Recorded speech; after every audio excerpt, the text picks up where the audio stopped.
It looks like a scene on the nightly news.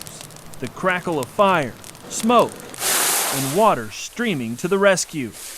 Only this isn't a wildfire, and it isn't on the nightly news.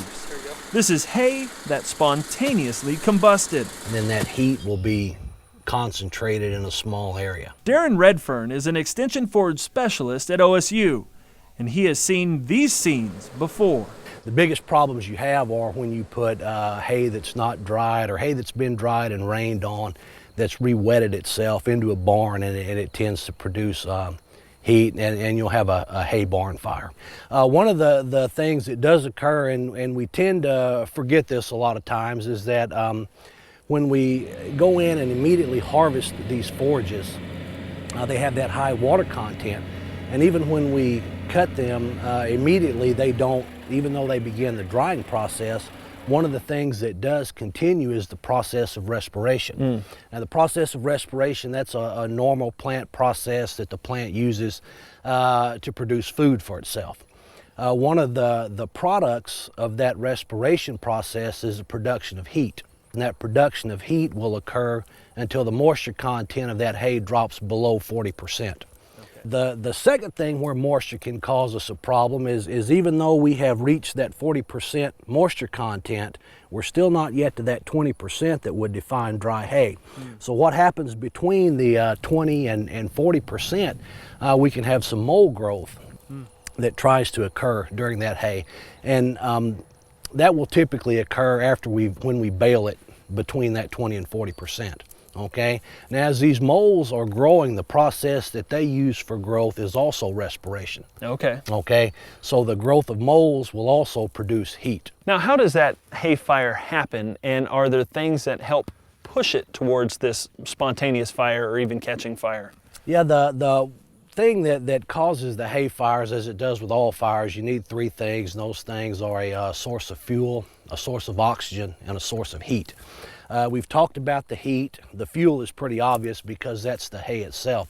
And so the spontaneous combustion will occur. Normally those occur on more along the surface of the bales as opposed on the interior of the bales, just because the oxygen can't penetrate into the bales as easy as it can the surface. Probably at that point it's going to be a little too late to do anything other than just to let the fire burn itself out. Okay. If there's any concern on whether or not the hay is dry enough, monitoring that moisture or the temperature is going to be important. Generally, if you've got a hay temperature of less than 120 degrees, generally that's not going to be a problem. Okay? Hay temperatures between 120 to 140, that's where you need to begin taking any action. And by action, I mean if it's in a barn, you need to remove those hay bales from a barn. If they're stacked up next to a structure outside, they need to be moved away from that and separated so that the heat can be allowed to leave. Once those hay temperatures reach over 140 degrees, it's generally too late. Because once you start moving them when they're that temperature, you'll just go ahead and things will really take off. Wow. That's when you really get the danger. That's when you really get the danger, because you're endangering yourself at that point. As far as haying goes in general, are there any good rules of thumb that people need to be thinking about when they're purchasing or putting out their own hay? Yeah, generally if you're producing your own hay, the old adage of make hay while the sun is shining tends to offer some pretty good advice there.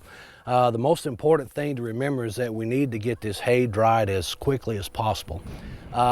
During the summer months, if we have adequate drying conditions, in Oklahoma we're usually not lacking for high temperatures. So high temperatures, a little bit of breeze, low humidity are going to be ideal temperatures for rapidly drying that hay. High humidity, low wind speeds, forage that's been cut that has dew on in the morning is obviously going to be a little slower to dry.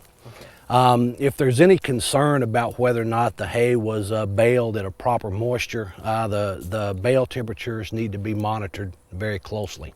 An additional thing is these hay that's baled that's going to be maybe not at the proper moisture. Normally the problems that occur are going to occur within 5 to 7 days. It's not going to be something that's going to be 2 or 3 weeks down the road. All right. Well, the best advice then is to make hay while the sun shines. It's true. Well, Daren, thanks very much for being here. Sure appreciate it. Thank you. Now here's Glenn Selk with a continued look at hay and some research on this week's Cow-Calf Corner.